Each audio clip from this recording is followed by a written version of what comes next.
too. And Mitch, I have to admit that when I was getting ready for this show, I was thinking about become a better listener, and can I find something on that, and where should I go to look at that? And as I'm going through my mind, Nicholas is telling me a story about his video game, and then the monkey jumps here, and then you get the monkey with the net, and all I was doing was nodding his head, how do you become a better listener? How do you do this? And this was at the dinner table, right? He's just chatting away in his sweet little voice, and then all of a sudden I went, oh, you can become a better listener Right now. by listening to your son. So, habits of highly ineffective listeners. So people who aren't doing a very good job. So, you can just see if there's occasions where you might fall into this category.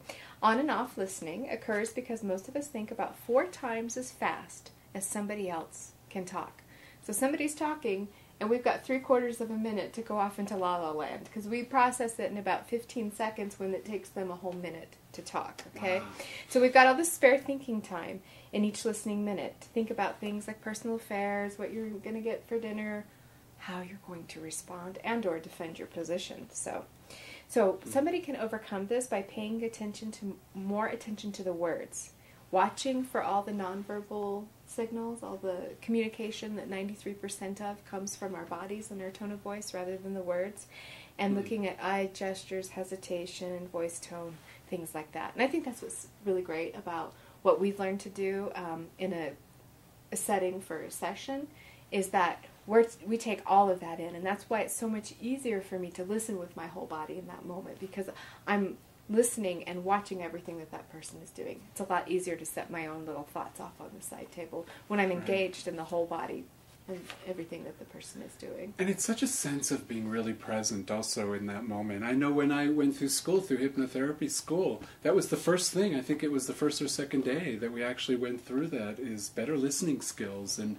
it was really interesting. I think what we did is we were in groups of 3 people, and we actually had to listen to a chat. Somebody would tell us, like, download a story, a bunch of information, and then we would have to feed it back, and the third person would tell us how accurate we were. And it was interesting. All of us, it was pretty much across the board that we all need a little practice. I can make it a nice statement. I can certainly, this is something I can improve on a daily basis. Definitely, and you can go online. There's several sites. If you just Google listening skills, you can actually take a free listening skills assessment just to figure out where you are on track on this. And there's games that you can play with someone else to see how well your listening skills are. So there's a lot of information out there. Another habit of ineffective listeners is red flag listening, and sometimes we hear certain words, ideas, or expressions, and instantly our red flag goes up and we're ready to defend our position. We stop listening.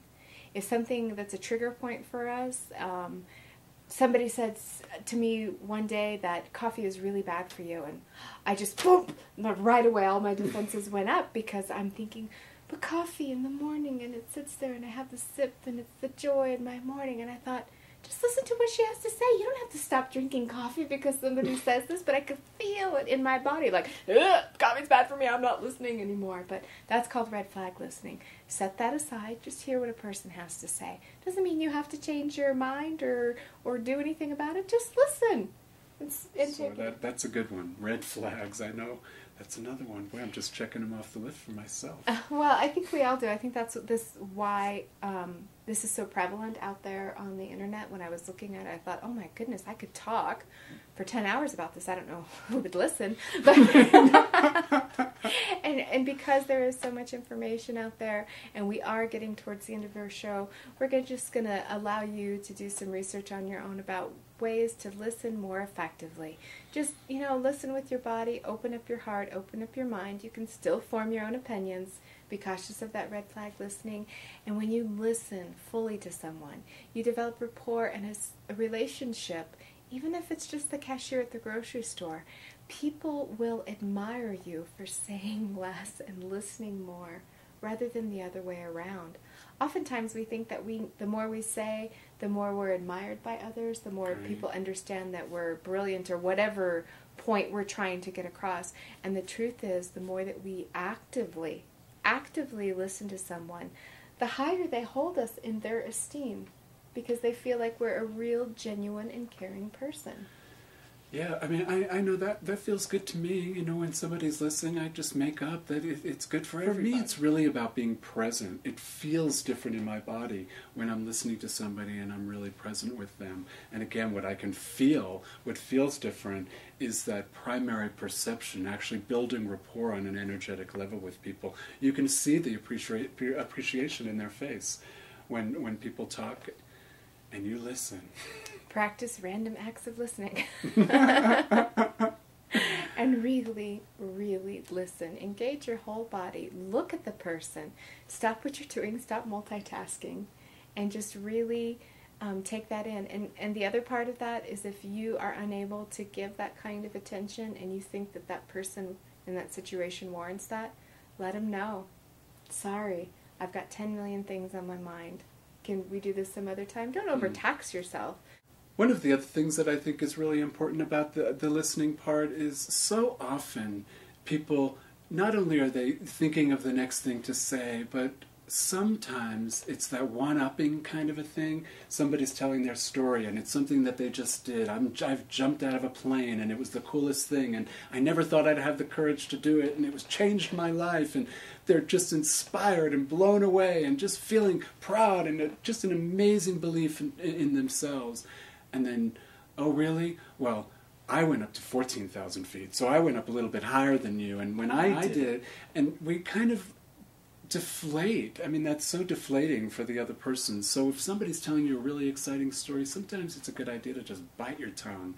And you can tell them that your story at another time, but give them that moment. I mean, don't you enjoy that when somebody gives you that moment? Gives you the moment, and the thing is, when I have actively bitten my tongue and just let somebody have that moment, I feel so much better than if I had, like, I'm like proud of myself, like, oh, I could have really said this, but I held back and I let this person have this. I feel better than when I one up, when I put my story out there, and because after I put my story out there, I might feel good for a microsecond. But deep down, I know that I deflated that person. And that doesn't feel good. That doesn't feel good at all. So that is one that I'm really learning to just say, you know what, good for you. And then ask some questions. Were you exhilarated, blah, blah, blah, blah, blah. And just let them have as much time as they want, because invariably what happens is I notice that other person says, oh, what about you? Have you ever done anything like that? If they say that, great, then you can jump in. That's your opportunity. And if not, then you know what? Maybe a story for another time. So, well, looks like we're getting the signal there that it's time to wrap it up for tonight. So thank you so much for tuning in and watching us tonight. The book that we were talking about this evening is, I got this from the Albuquerque Public Library. You can see there, my copy. Don't Sweat the Small Stuff. It's going back to the library on Monday. And it's all There'll small be a copy stuff. for you. Yes, there'll be a copy for you. I put it on, actually, the hold list. It's a very popular book. Don't Sweat the Small Stuff, and It's All Small Stuff by Dr. Richard Carlson. Simple ways to keep the little things from overtaking your life. So, have a great night. Yeah, thank you. Have a great weekend.